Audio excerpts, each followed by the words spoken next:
Bien, todos pueden observar en la pizarra, sí.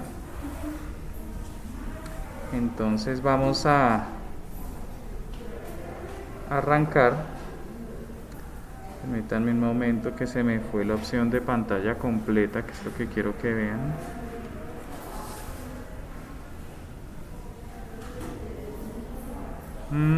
¿Qué se me hizo esto?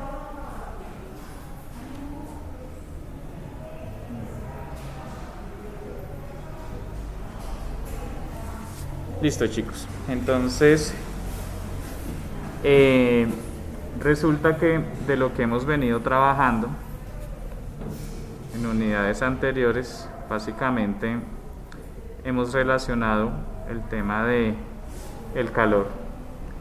Recordemos que hablábamos nosotros que el calor tiene la característica de ser una forma de energía, ¿no? Entonces, ¿qué decíamos de esa forma de energía?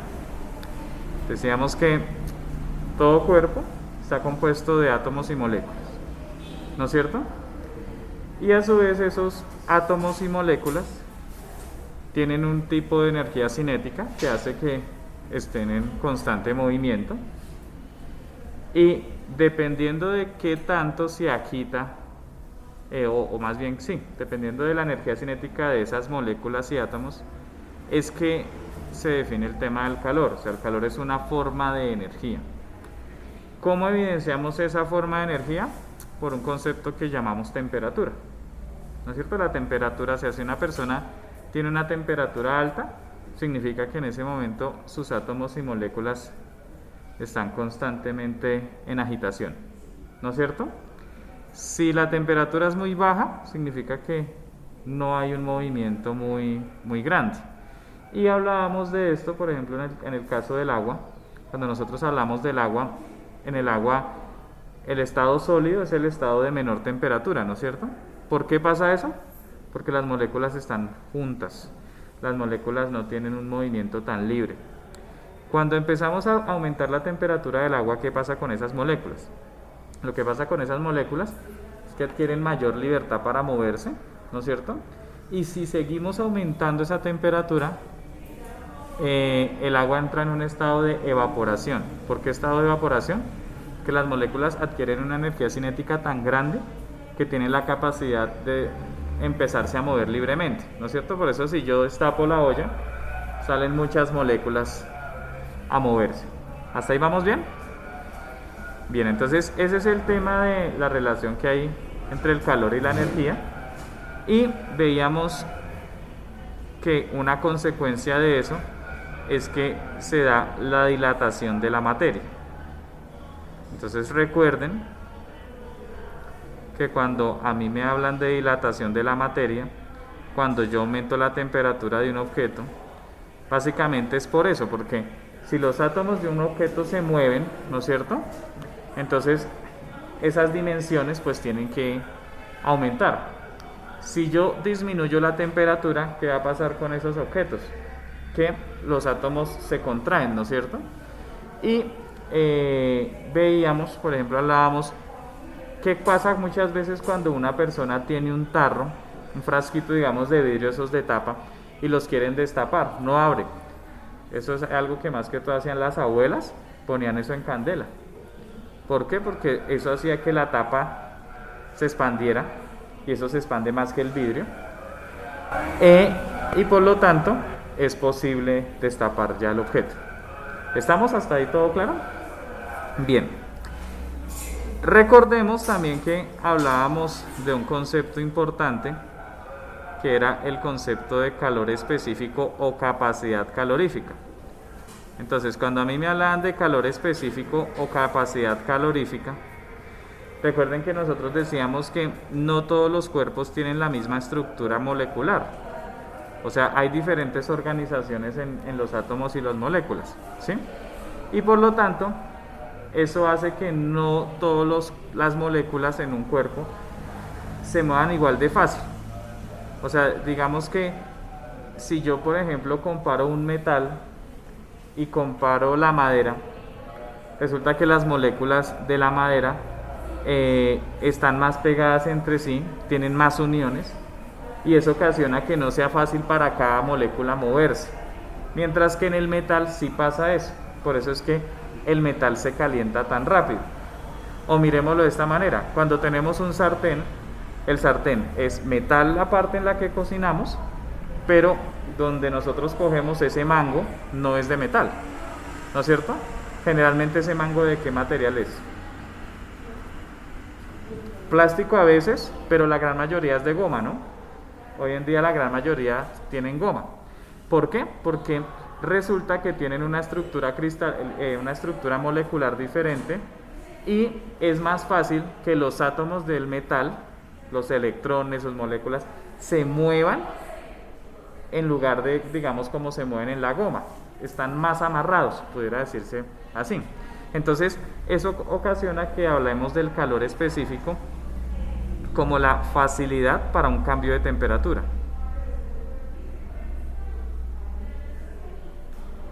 Es decir, si yo, por ejemplo, pongo algo en el sartén, pongo el sartén a calentar, ¿qué se calienta más fácil? ¿El platón del sartén o el mango?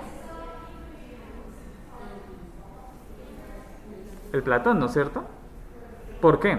Porque en ese caso decimos que el platón tiene una capacidad calorífica menor. ¿Qué significa que sea menor? Que es más fácil de que su temperatura aumente, ¿no es cierto? En el mango se demora un poco más. Y por eso es lo que les digo, cuando uno va a coger, pues coge uno del mango para no quemarse.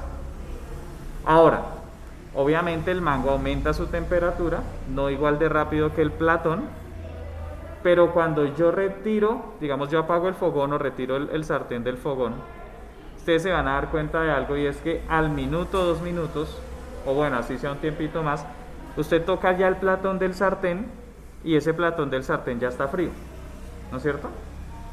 Pero ¿qué pasa cuando usted toca el mango? ¿Ya está frío? Mantiene esa calor, ¿no es cierto? Es decir, así como es difícil aumentar la temperatura del mango, también es difícil disminuir esa temperatura. Entonces, cuando nosotros hablamos de una capacidad calorífica, decimos que si un cuerpo es difícil aumentar su temperatura y bajarla, esa capacidad calorífica o calor específico es alta. Pero si un objeto es fácil de calentar y fácil de enfriar, entonces decimos que su capacidad calorífica es baja. ¿Está entendido eso? Habíamos hablado pues bastantes ejemplos de eso. Y eso ocasiona que hablemos hoy de algo que se llama la calorimetría. La calorimetría, digamos que se relaciona mucho con el proceso de transferencia de calor a un cuerpo. Entonces, ¿qué pasa? Que cuando a mí me hablan de calorimetría, existe una ecuación muy importante que define digamos, la transferencia de calor. Para entender esa ecuación van a aparecer 4 variables, que se las estoy escribiendo acá, donde por ejemplo me hablan de la variable Q, la cual hace referencia al calor que yo transmito a un cuerpo, ¿sí? Por ejemplo, usted, lo que le digo, pone un sartén en el fogón, está transfiriendo cierta cantidad de calor a ese objeto. Está el término M, que hace referencia a la masa. Está el término C, que como decíamos hace un momento, se refiere al calor específico o capacidad calorífica. Y existe otro término que es el delta de T. El delta de T, ¿a qué hace referencia? Hace referencia a un concepto que nosotros llamamos cambio de temperatura o variación de temperatura. Es decir, que si yo, por ejemplo, estaba, ¿qué les digo yo?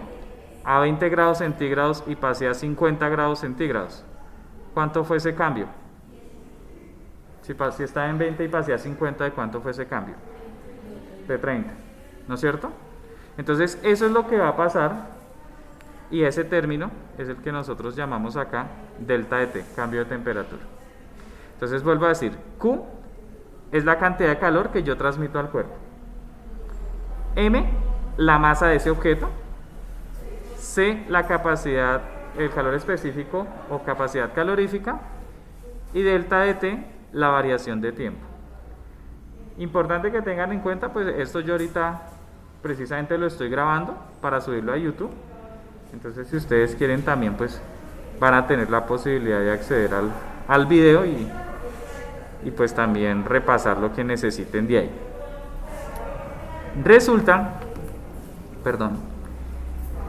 que estos términos los relaciona uno en una ecuación que es bien importante de calorimetría, que me dice que la cantidad de calor que yo transmito a un cuerpo es igual al producto de la masa de ese objeto multiplicado por el calor específico, y todo esto multiplicado por delta de T.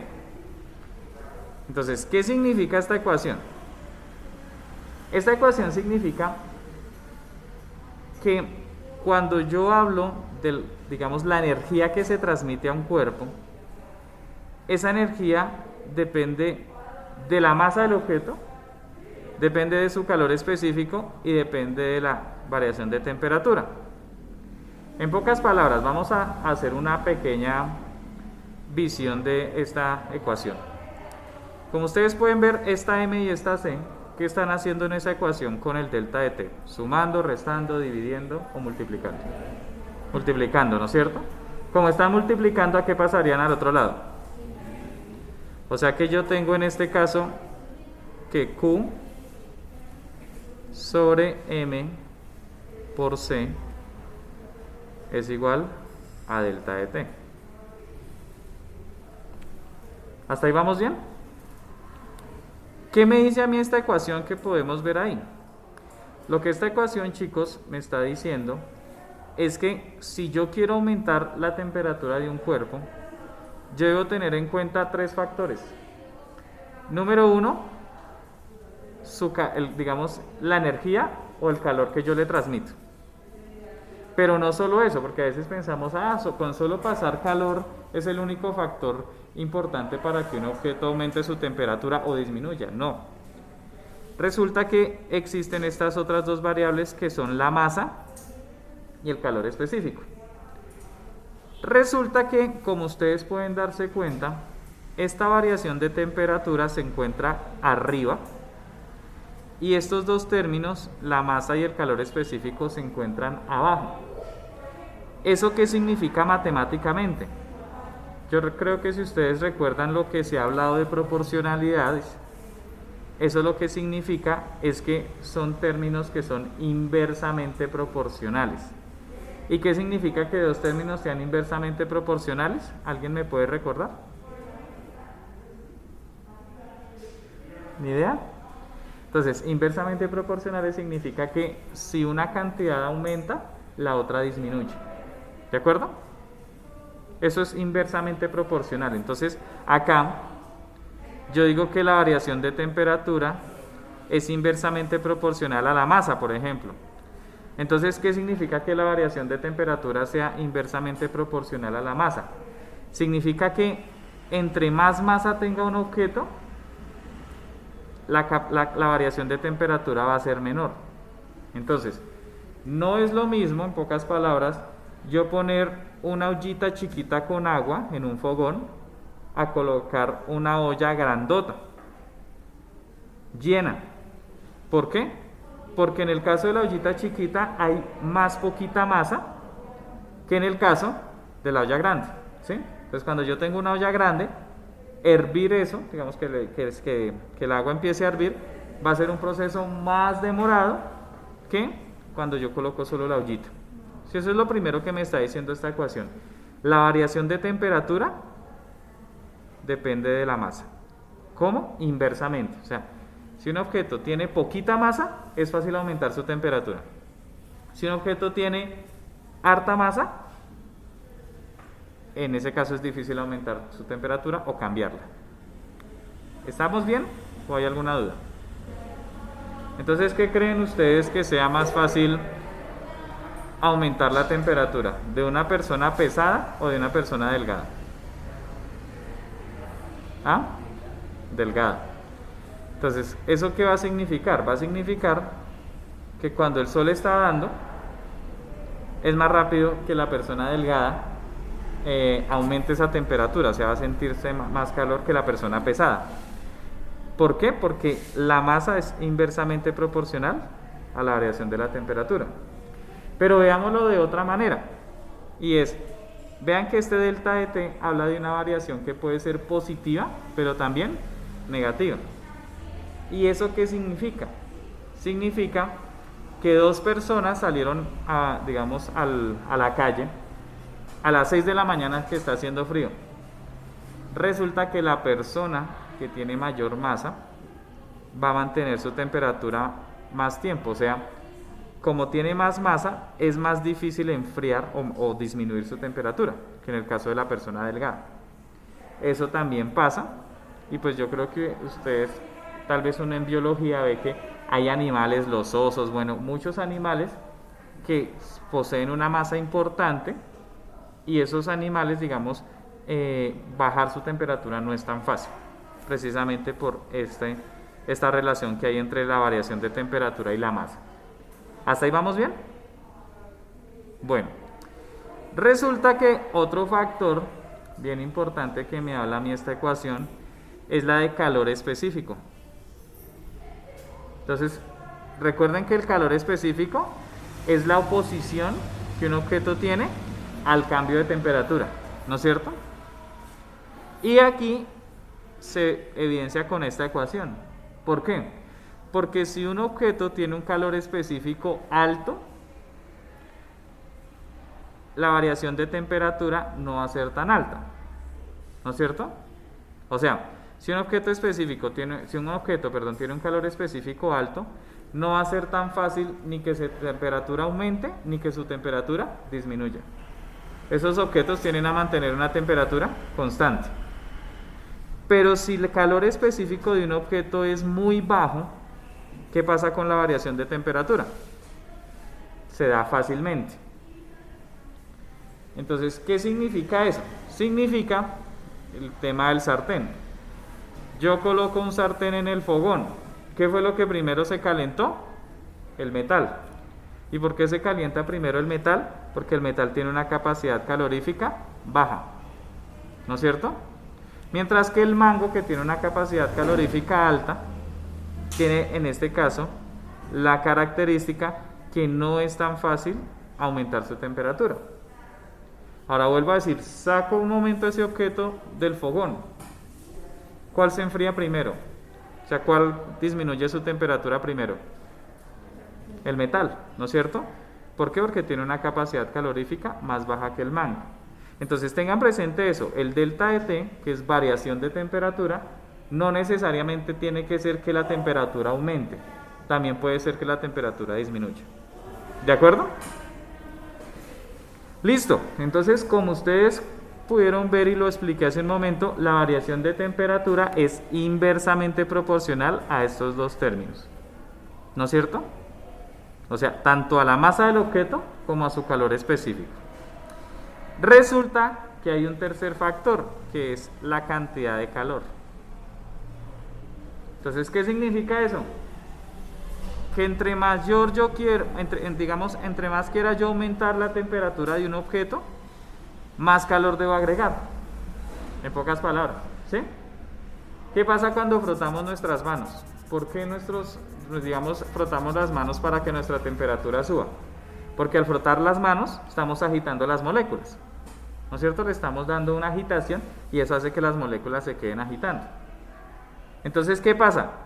Si yo quiero que mi temperatura en las manos aumente, pero no tanto, pues la sacudo más o menos.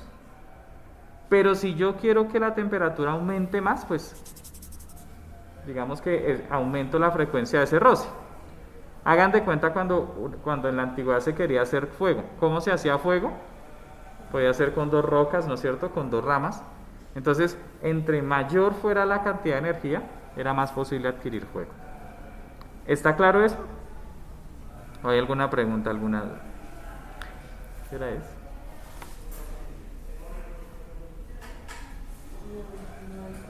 ¿9:15 ya?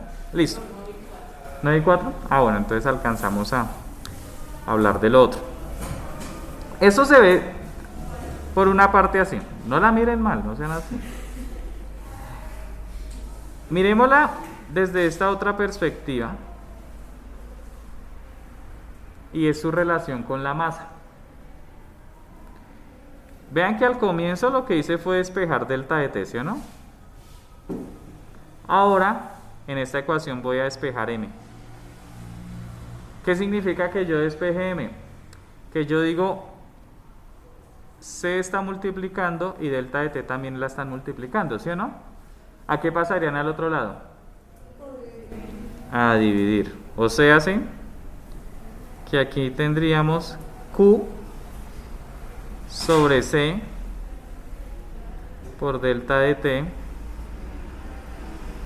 es igual a m. ¿Qué me está diciendo esto? Ojo, que la masa de un objeto, ¿qué tanta masa tengamos? Depende de 3 factores. La cantidad de calor que ganemos o perdamos, la variación de temperatura que tengamos y el calor específico nuestro. ¿Qué significa eso? A ver, pregunto, ¿la masa y el calor son directamente proporcionales o inversamente proporcionales? No, directamente. ¿Por qué? Porque ambos están arriba. O sea, esa es la manera como yo me guío. Yo miro que los dos términos estén en lados opuestos del igual. Y entonces, si ambos están arriba o ambos están abajo, son directamente proporcionales. Pero si el uno está arriba y el otro está abajo, son inversamente proporcionales. ¿De acuerdo? Entonces, como ustedes se dan cuenta, la masa y la cantidad de calor están arriba. Eso significa que son directamente proporcionales. ¿Y eso cómo se entiende? Se entiende que entre más calor se transfiera a un cuerpo, mayor va a ser su masa. ¿No es cierto? Entre más calor pierda un cuerpo o menos calor se agregue, ¿qué va a pasar con la masa? ¿Cómo? Va a disminuir. Y esto se aplica en el cuerpo. Ustedes se han escuchado eso que dicen que una persona puede perder más fácil peso haciendo dieta que haciendo ejercicio. Y es algo que está comprobado. Se comprueba, por ejemplo, en esta ecuación. ¿Por qué? Porque básicamente lo que esta ecuación me dice es, entre más calorías usted consuma, ¿qué pasa con su masa? Va a aumentar. Digamos qué alimentos o qué cosas que uno come tiene hartas calorías. Digamos el chocolate, ¿no es cierto? Los dulces. Bueno, hay una cantidad de alimentos que tienen un contenido calórico. Yo creo que ustedes han visto que eso, cuando uno compra un paquete de papas, por la parte de atrás aparece eso, ¿no? Entonces, hay unos alimentos que tienen una cantidad de calorías grandísimas, otras no tanto. Entonces, si yo logro consumir alimentos que no tienen tantas calorías, ¿qué va a pasar con mi masa? Va para abajo, disminuye. ¿Listo? Entonces, entre mayor sea la cantidad de calorías que yo consuma, mayor va a ser mi masa. Entre menor va a ser mi masa. ¿Cómo es la masa en comparación ahora con el calor específico? ¿Cómo es? ¿Inversa o directamente proporcional? Inversamente proporcional, porque mientras el uno está arriba, ¿cómo está el otro? Abajo, ¿no es cierto? ¿Qué podemos ver ahí? Ojo a esto. Podemos ver ahí que si mi capacidad calorífica es alta, ¿cómo va a ser mi masa? Baja, ¿no es cierto? Tiene un valor pequeño. ¿Por qué le dicen a uno que tome harta agua para bajar de peso?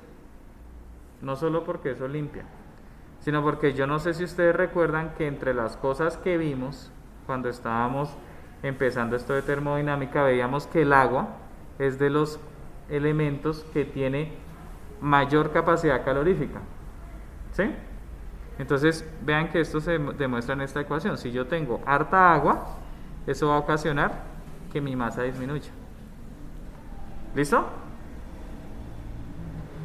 Ahora, variación de temperatura. ¿Qué relación hay entre la variación de temperatura y la masa? ¿Directa o inversa? Inversa, ¿no es cierto? Entonces, entre mayor sean los cambios de temperatura que yo tenga, ¿qué va a pasar con mi masa? Va a ser menor. ¿Cómo logro generalmente cambios de temperatura? Haciendo ejercicio, ¿sí o no? Es como uno de las... o ir a un sauna, ¿no? Pero pues uno que es pobre y no le alcanza para ir al sauna, pues lo mejor es hacer ejercicio, ¿no es cierto? Entonces, entre mayor sea la variación de temperatura, menor va a ser mi masa. ¿Está entendido? Eso es una fórmula aplicada al cuerpo. Y es física. No es que el profesor Itamar se levantó y fitness. Sino, tampoco fatness, ¿no? Pero es importante que tengamos en cuenta que esto se aplica acá. ¿Está entendido? Listo. Ahora, lo otro que me dice desde acá. Entre mayor calor quiere agregar a un cuerpo, entonces en ese caso va a haber más masa, hay mayor capacidad calorífica y mayor variación de temperatura. ¿De acuerdo, chicos? Esa ecuación pues la vamos a seguir usando. De todos modos, yo les voy a subir otra explicacióncita la próxima semana, puede ser en lo no presencial. Yo creo que ustedes recuerdan que se les habló de las burbujas 1 y 2, ¿no?